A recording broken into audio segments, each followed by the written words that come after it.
Alright guys, it's Python. Welcome back to some more Haikyuu Fly High. Today for the new SP Tendo that is here, we're gonna go over his skills, his memory, like we always do for the new SPs that come out on JP. He is a very interesting unit. I have not pulled him yet. I will do so straight after I finish this video, and I'm gonna upload the gacha video either later today or tomorrow, most likely tomorrow. But anyways, he is an interesting unit. He is very much a all or nothing unit, in my opinion, which fits his character a lot, and I really like the fact that the game has done this, right? I don't think he's the best character. We'll get onto him in a moment, but he is essentially all about crits, right? If he does crit, his blocks and his moves are going to be extremely powerful, but if he fails, then it's a bit of a red flag. So we're gonna go over his skills to see how he works, and he works very much differently from any other unit in one sense. So, and the first passive tells exactly why.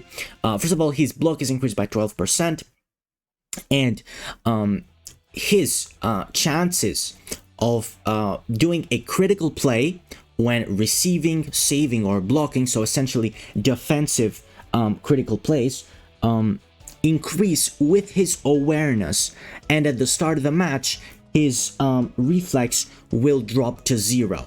So essentially his defensive critical chances increase by his awareness rather than his reflex, so they increase by the critical attack stat.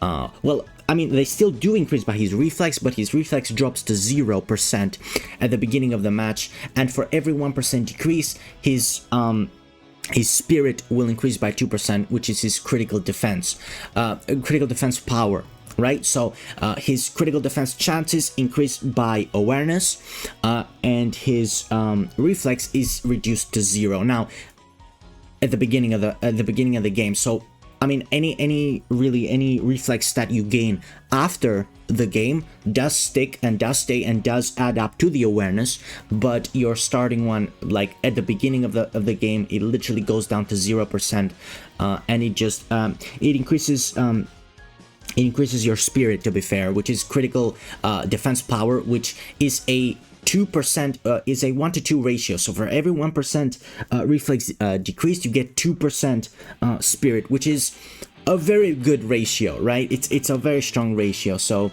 that goes to show how dangerous he can be when he does crit, right? It's one of the many things about him. So it's actually, yeah, it's a very interesting unit. The fact that he works with his awareness. Of course, his starting stats are not with awareness. He doesn't start with awareness. He starts with reflex, like every other unit. So essentially, this is gonna go down to 0 if it is just this. Obviously, you want more, and you will get more from his other passive.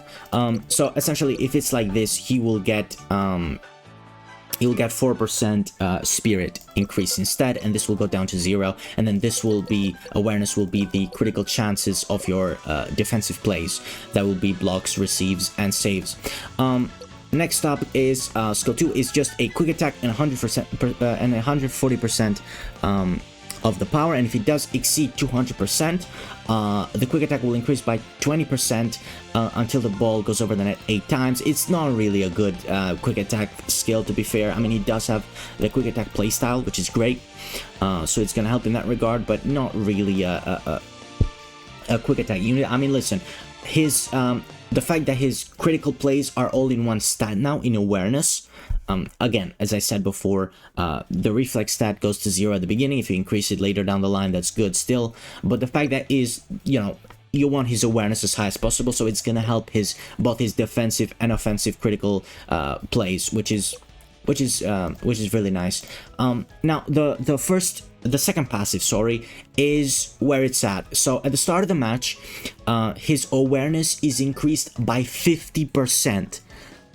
However, when he does crit, his awareness is decreased by 10% and block is increased by 3%, up to 6 stacks.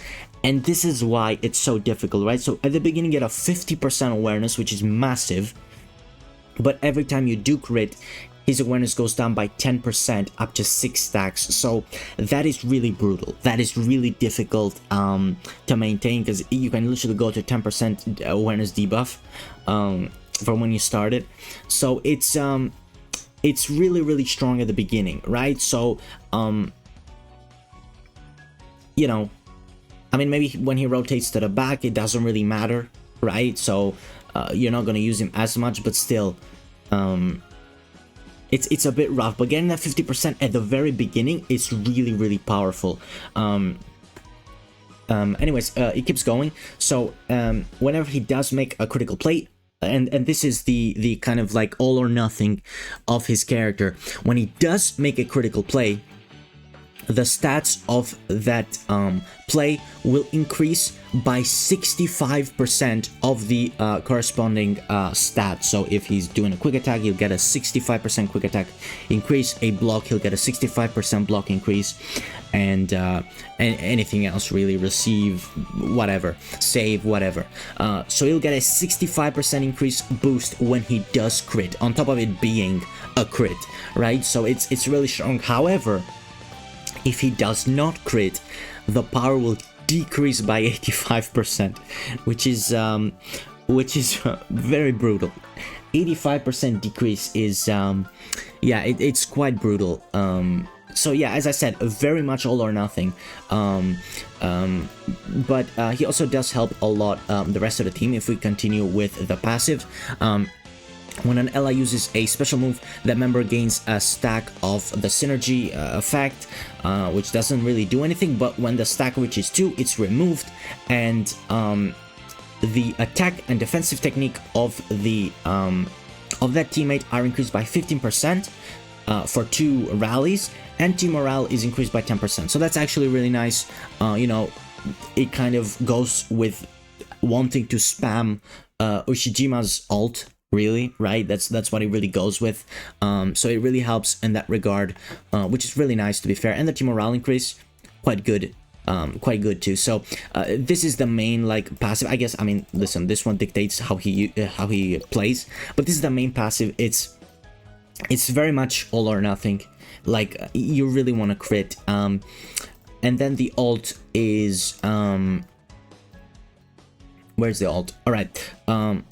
So the ult is just a block, a 240% block, and when he does use a special move, the special move is increased by 20% of his block stat, and however the cooldown increases by 2 times the ball crosses over the net, so by 2 net crossing. So it's a decent block move, right?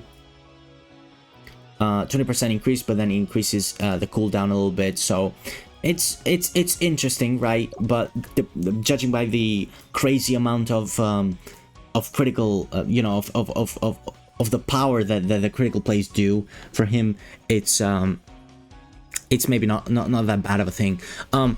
So to sum it up before we get to the resonance, because we will get to the resonance in a moment, which I haven't done for any future for any previous characters, but essentially gets a 50% awareness to start here, and that's it, right? From his stats, he gets a 50% awareness. Now, if we go to his memory, and we take a look at his memory will give him an extra 20% awareness increase.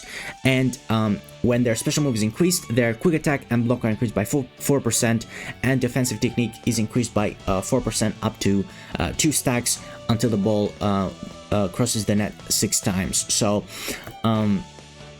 this is an extra 20% if you have his designated memory at 1 copy, so that is already 70% with just him and his memory, right? However, if you do go to his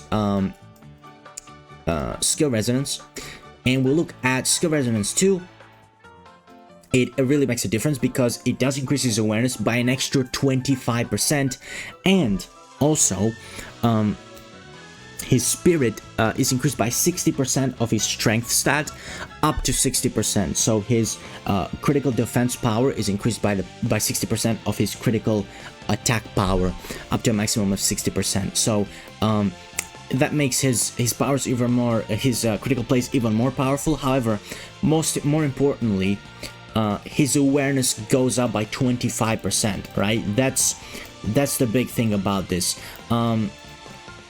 The skill resonance 4 is quite a long one, but it's actually quite a good one. I'm just gonna try and sum it up for you guys, because essentially, anytime an ally uses a special move, their main stats increase by 1% up to 20 stacks for one set, and the first time that Tendo leaves the court, the substituted player increases their defensive technique by 15% for one rally, and also the next time that they receive, it will be a critical play, I believe, without losing any points. So it's or it will be a perfect play without losing any points. So you're essentially guaranteed to the next time that he gets substituted, the substitute player gets a 15% defensive technique increase, and also the first time that they do receive, it will guaranteed not result in a point loss. So essentially, it's every time that he substitutes for the libero, right? That really helps the libero out when it comes in for him. So yeah, that's actually really nice at skill resonance 4, but not really necessary. I think skill resonance 2 kind of is, though, which is a bit of a shame, because 25% awareness from this is massive, right? Because you get 25% from this, 20% from the memory, 50% from this. That's 95% awareness at the beginning, right? So 5% you can easily make that up with your potential. Right, you can easily make that up with your potential. So you're sitting at like 100%, more so than 100% straight away at the beginning of the game. So you're guaranteed to crit like your first ever play. Obviously, then it goes down by 10%, which is a shame. So it's gonna keep going down by 10% up to a maximum of 60. So it's gonna be really difficult to make up for it. But you never know. So maybe you're gonna have to team him up with some other units and whatnot. Let's also take a look at at his bond skill with Ushijima, because he does have one, of course. When Ushijima has a debuff, Tendo's block and quick attack are increased by 4% up to a maximum of 12, and if Tendo's block is a critical play, Ushijima's power of his next power attack is increased by 10% of his power attack for one rally. So yeah, they work really well together. Of course, Tendo's second half of his second skill is great as well, right? When he you know, if increases attack and defensive technique by 15% each time a teammate uses the same their ult twice, essentially. So yeah, that's it. That's everything for him. As I said, I'm gonna pull for him. Overall thoughts, I think he is very much all or nothing. I like the way that he works. I'm a big fan of it. I think, you know, in the correct team, I think he can be really strong and really dangerous in like a block team where you know your teammates increase your awareness and your reflex afterwards. I think that can be really strong, because his critical play is just phenomenal. It's just so strong. So yeah, and also building up his reflex might not be that bad, because at the beginning of the game he does go to 0, but he does transfer double and transfer to his spirit, so it makes his critical plays even more powerful, right? Here at skill number 1. So it might be worth to build him up like that as well. So very interesting unit. Not the safest unit. If you can't get him to resonance 2, it's a bit of a risk, to be fair, which, listen, a lot of free-to-play players probably don't want to get characters to resonance 2. I mean, I'm speaking for myself here. I'd much rather have more characters than better characters, and you know, it's my personal preference. You could think differently, but I think, listen, if you get him to resonance 2, he's very much worth it, because he starts off with 95% awareness, but as compared to 70 without it. So it's yeah, and he definitely needs his memory as well. So Yeah, very cool unit. I really like the way he works. Can't wait to use him. As I said, I'm gonna pull for him soon. Probably in tomorrow's video. So yeah, thank you guys for watching. I've been yapping a bit towards the end, but thank you for watching, and I'll see you next time. Bye bye.